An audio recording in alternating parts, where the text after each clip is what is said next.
confier aux deux nymphes Ida et Adrastée, les filles du roi de Crète. Elles vont s'occuper de lui avec la plus grande attention, lui donnant toute leur tendresse. Elles vont le coucher dans un berceau en or massif, suspendu à un arbre pour qu'il soit entre ciel et terre et que Cronos ne le trouve pas, ce qui serait ballot.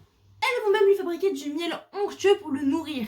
L'investissement des filles, s'il vous plaît. En même temps, tu m'étonnes, quand c'est Rhea qui vient te voir et qui te dit « Tiens, c'est mon fils, t'en es responsable », t'as un peu la pression. Rhea, qui je rappelle, est la femme de Cronos, maître du monde, et future déesse mère. Donc tu t'investis un petit peu, ouais. D'ailleurs, on suppose très fortement que Idea et Adrastée soient des abeilles, notamment, car le nom de leur père, Mélicée, est de l'addition de deux mots grecs. Mélissa qui veut dire abeille, et Mélie qui veut dire miel.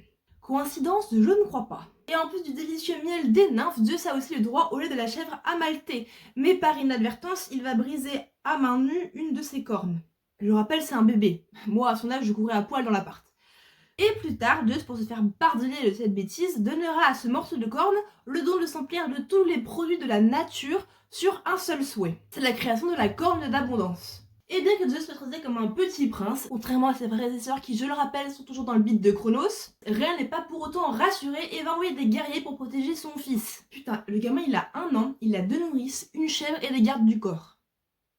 Les curettes donc vont avoir pour mission d'effectuer des danses en frappant leur épée contre leur bouclier afin de couvrir les gémissements de l'enfant qui pourrait alerter Cronos. Une chance que Zeus ne soit pas devenu sourd. Grâce à tous ces efforts réunis, Cronos ne remarquera jamais la présence de Zeus qui va donc grandir tranquillement loin de la cruauté paternelle. Une fois devenu un adolescent beau et robuste, Rhea va décider de dire la vérité à son fils et lui explique la situation dramatique du reste de sa fratrie. Et Zeus, frère dévoué, décide de partir affronter son père pour libérer ses frères et ses sœurs.